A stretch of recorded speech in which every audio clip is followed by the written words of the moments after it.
3, 4, but to mean many.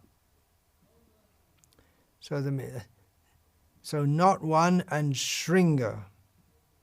Sringha is translated in various ways. Not one Sringha, or many Sringas.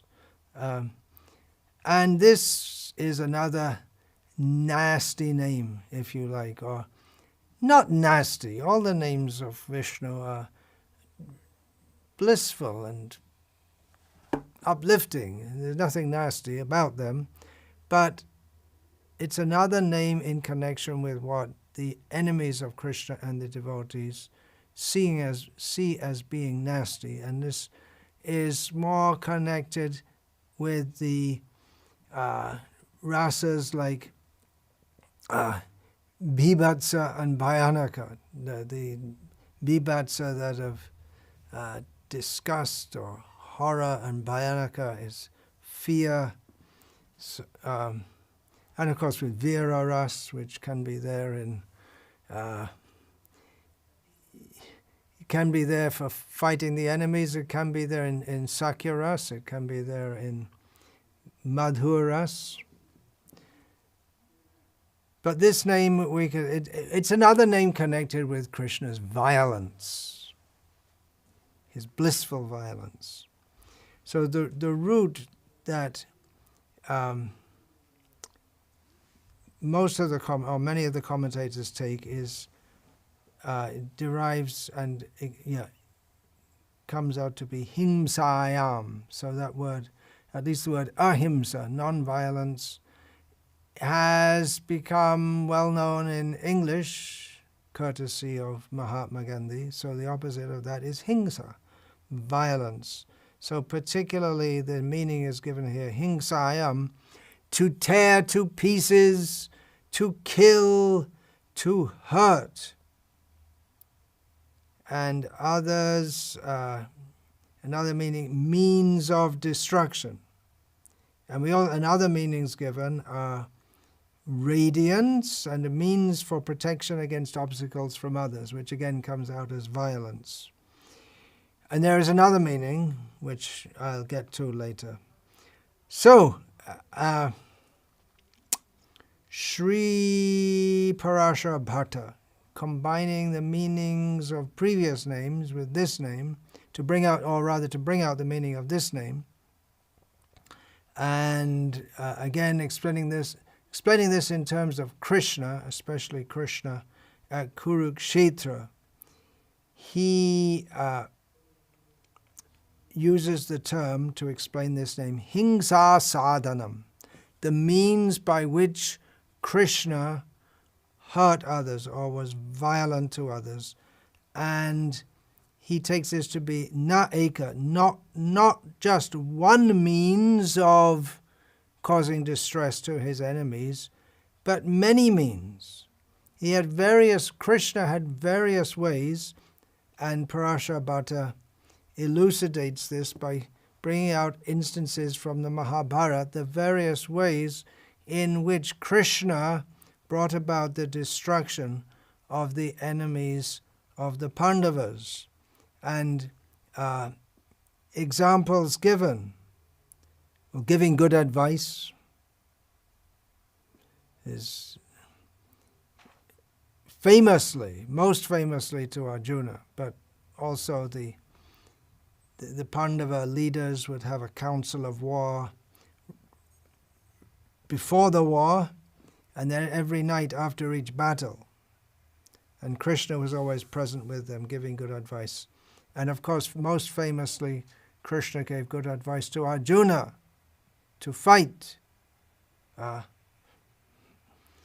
without which it would have been a different story altogether. It's unimaginable now, but Arjuna was serious about not fighting, and Krishna convinced Arjuna, who was himself convinced that Krishna should listen to him and take his own advice.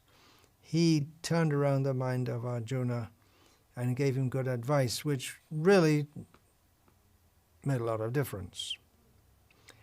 Krishna very skillfully driving the chariot, to be a charioteer for to be a charioteer anyway requires skill, but in a battle, to avoid how to drive in such a way, zigzag, to avoid or to make it more difficult for the opposing enemies to hit you or even to track you down. Seeing a break in the enemy army's formation, and just seeing that little chink, getting in there, and so on. This great skill, military chariot driving. Lost now, no doubt. Can be revived also. Then another means Krishna used was bluffing, saying that he wouldn't use a weapon. He wouldn't lift any weapon in the fight. Well, that was not premeditated. And in one sense, he didn't really use a weapon, in the sense that the wheel of a chariot is not usually considered a weapon. So these are some examples that Parashara Bhatta gave, and one that comes to my mind in this regard is his making it appear as if the sun had set, giving great delight to the Kauravas, because they thought that now Arjuna would have to kill himself. But in fact, it was the Sudarshan Chakra, which usually gives great light, covering the sun to make it look as if it had set. And in the meantime, Arjuna continued his journey toward Jarasandha.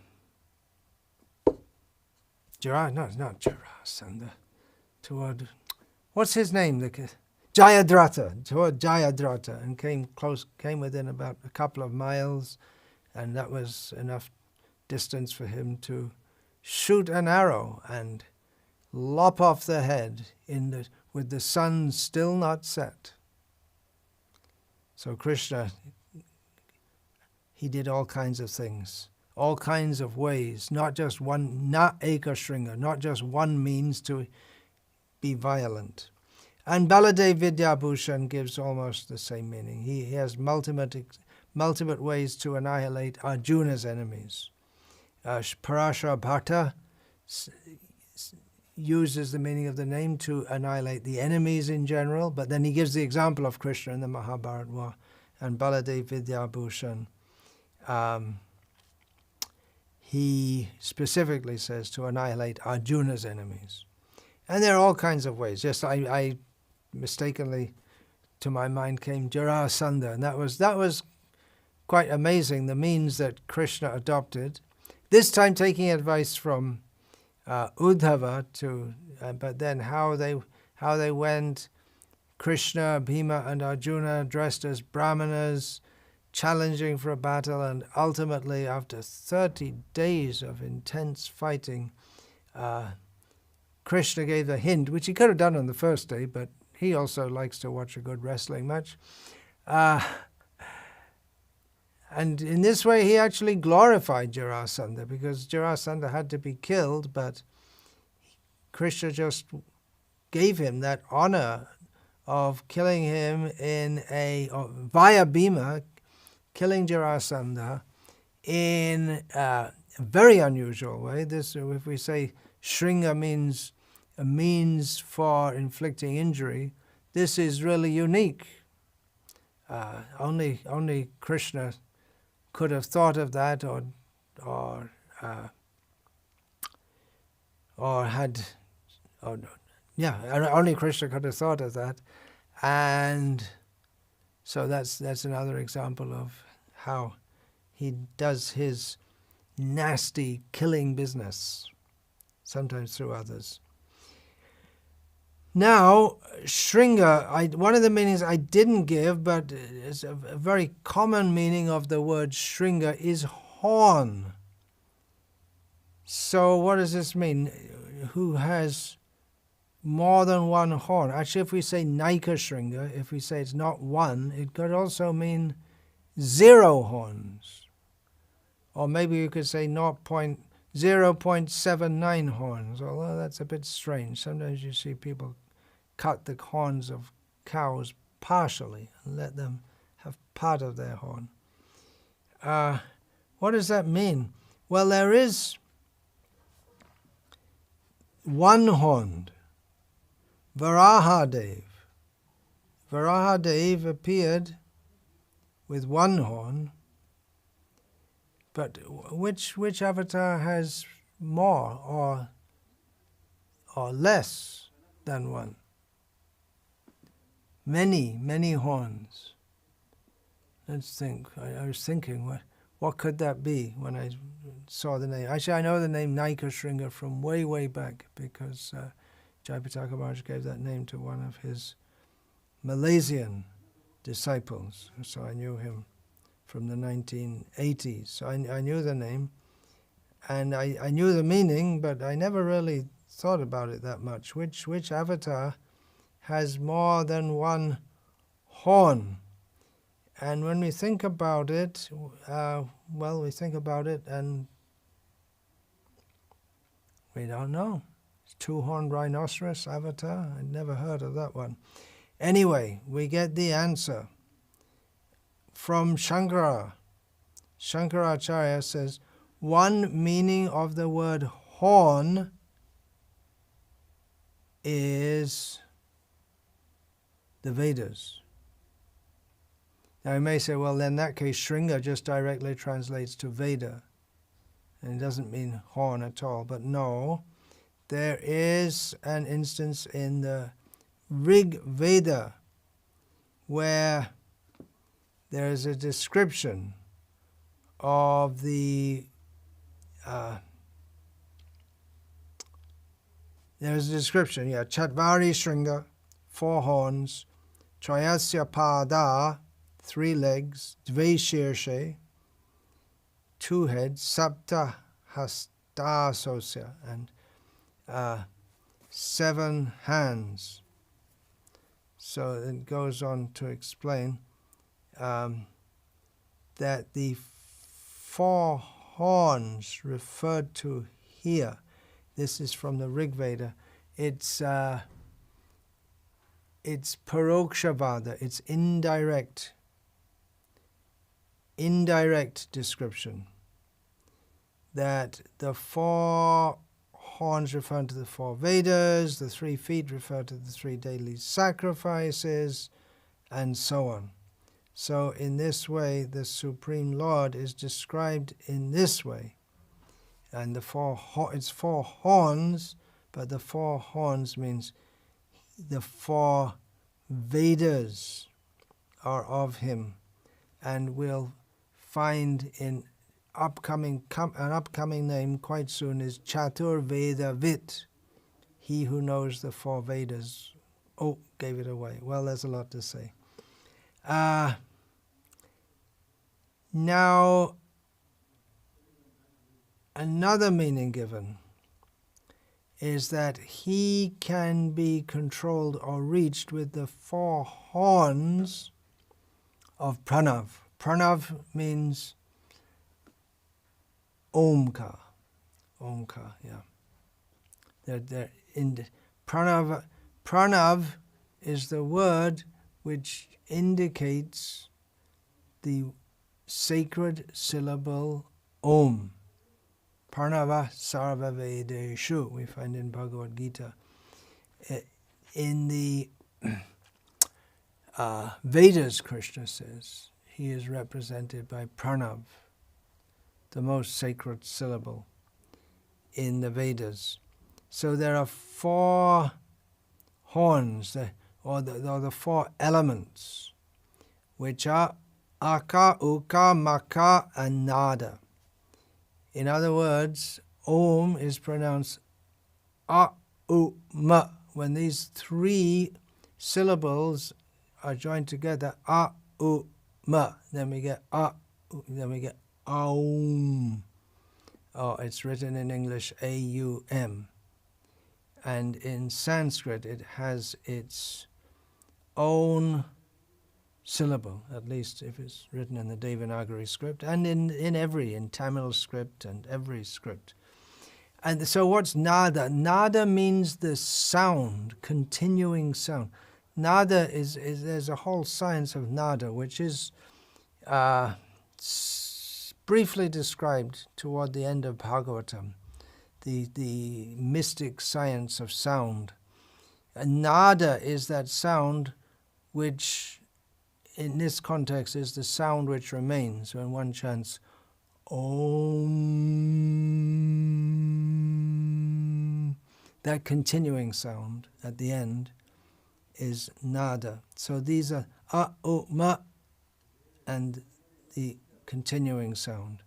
So he can be reached through Omkar. And in Kali Yuga especially, because there are so many requirements to be able to properly chant Omkar. One, even to be qualified to chant it, one has to be initiated into it, and there are very many strictures. One has to be really a pure Brahmana, which is not possible in this age. So all the results of chanting Omkar are attainable by people with no previous qualifications, by chanting the Hare Krishna mantra. That's a big topic in itself. Sringha also gives the idea of lordship, overlordship, supremacy,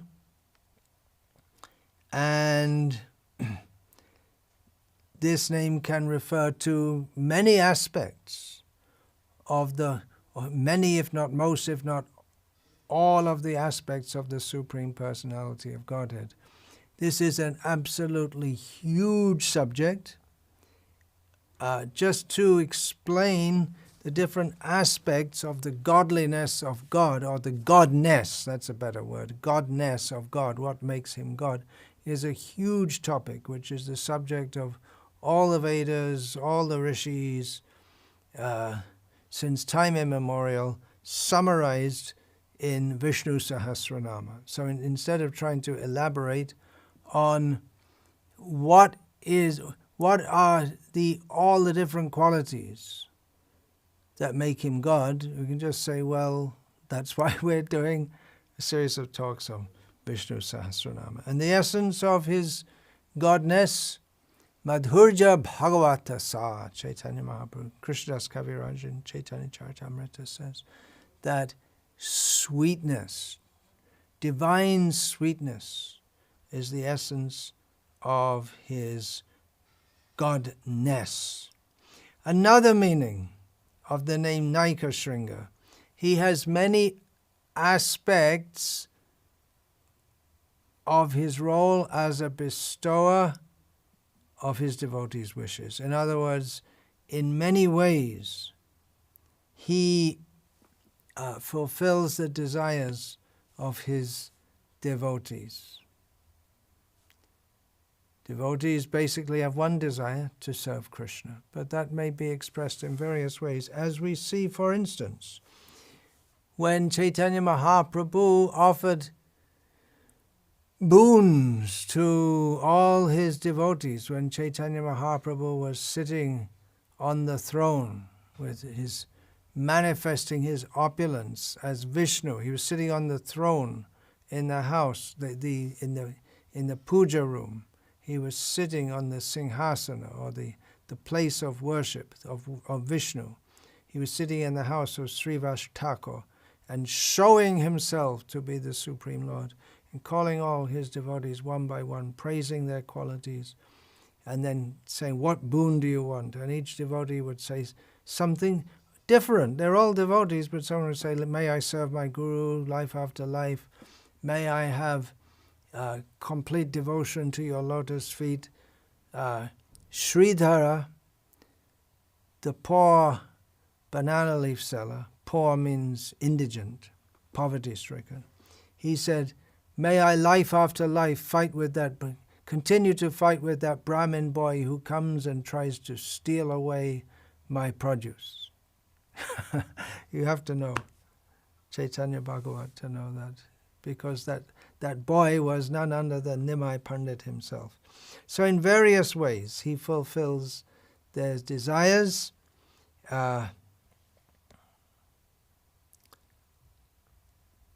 This is stated by Satyasanda Yati Raj that he, in multiple forms, in various ways,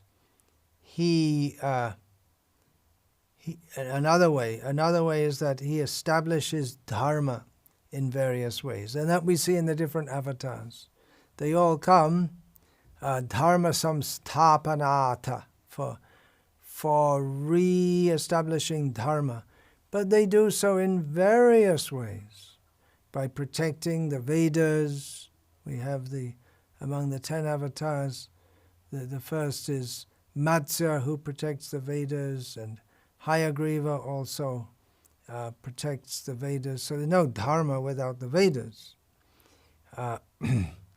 Dharma is established in the Vedas. And then particularly by Vinashayata Dushkritam, that is the visible, or most prominently visible way in which the Supreme Lord establishes dharma, by doing some weeding the land of all the undesirable elements. So that's prominent in so many different avatars. And another meaning that Satyasanda Yatiraj gives is a different way of looking at it altogether. Na Naikasrngah. I said before that Varaha has one horn, who is the avatar with many horns, who can fit the name Naikasrngah. Well, the name Naikasrngah, this what is his name? Satyasanda Yatiraj. Naikasrngah refers to Varaha, but we just said he only has one horn. But then Satyasanda Yatiraj, giving another interpretation to the name, says Na Ekasrngah, in which Na refers to the Parama Purushatvam, the supreme personality-ness of the Supreme Personality, Bhagavan, and then Ekasrngah. So he is the Supreme Lord with one horn, which means Varaha Dev. And he quotes Moksha Dharma from the Mahabharata. Ekasrngah tato bhutva varaho nandi vardhanaha imam cha udritvat bhumi mekasrngah. So twice in this verse, this Ekasrngah comes up, which means that previously in the narration, actually there are two versions of this verse here. One has Ekasrngah tato bhutva, which means thereafter with one horn, Varaha, and in the other one, Ekasrngah Pura Bhutva, previously, in earlier times.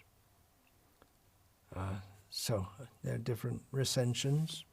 But anyway, the meaning is, with one horn, the avatar, Varaha, brought the earth back to her original position by lifting her on his horn, which doesn't mean he nicked her with the horn, but was resting on the horn. Then Satyadeva Varshishta uses the meaning completely different interpretation and takes Shringa to mean Deepti, who is effulgent. So effulgent, we just had a whole discussion of that a few names ago, Dutidhar. So, all right. But Satyadeva Vashishta also gives the meaning, he who has many ways of causing hingsa, that's already given. And also he who provides many ways to protect from himsa. So the two things are interlinked.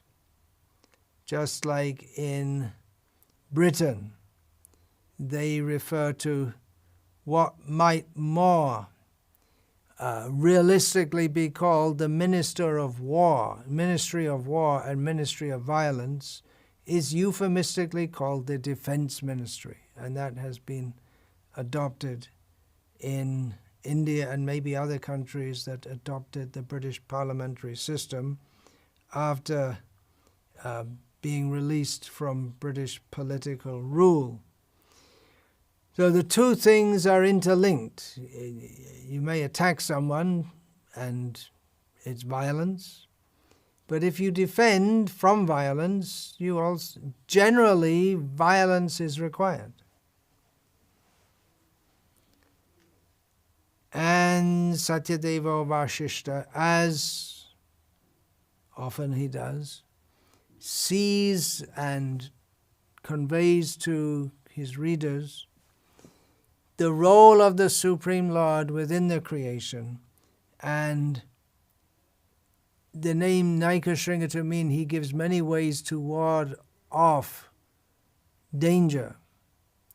He gives the example how the Supreme Lord has given different creatures various instruments, you could say, or not exactly weapons in the sense that they're fashioned. A weapon is fashioned by man, but just like, for instance, the lion's claws and teeth are his weapons, which are fashioned by God. Now you may say, well, he uses that for attack. Yeah, that's true, but he also uses it for defense. The many animals have horns, which can be used for defense and for attack. But many animals just they have horns, just like the cow or the buffalo. They're used for defense, or in the male of the species, they may also use them for attack. But that would be mostly attack, just like just 2 days ago in the field I saw just behind where I'm staying, 2 rams. They're butting each other's heads. They're attacking each other. So they back off and then zoom, give each other a good, with their horns, give each other a good headbutt. And that went on for some time. So I suppose that was showing who's supreme. I don't know all the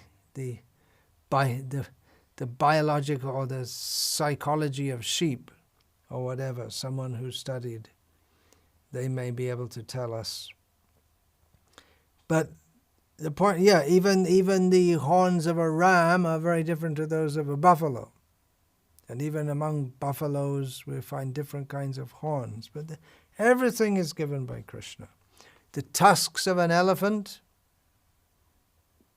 and his general body size, it inspires awe among other animals. And Satyadeva Vashishta takes that he gives various means for defense and also various means for attack. So both are there for different animals. So that's very helpful, that we can see Krishna everywhere and in everything, especially these meanings given by Satyadeva Vashishta. They're very helpful if we can bring them to mind. The general point is Krishna is everywhere, in everything, inspiring everyone according to their previous desires, inspires them in various ways. And Krishna gives every living the apparatus for fulfilling his desires and living out his karmic reactions. Everywhere is Krishna. Hare Krishna. Naikasrngah. Not one Shringa. Ki jai. Vancha kalpa tarubhyascha kripa sindhubhya evacha patitanam pavanebhyo vaishnavebhyo namo namaha. Dante nitaya churnakang padayo nipatya kritvacha kakushatameta daham ravimi he sadhava sakala eva vihaya durat goranga chandra charane kuruta anuradaha. Parivadatu jano yata tata va nanumukaro navayang vicharayamaha. Hari rasa madira madati matta bhuvi vilutama nartama nirvishama. Hare Krishna, Krishna Krishna, Hare Hare. Hare Rama, Rama Rama, Hare Hare.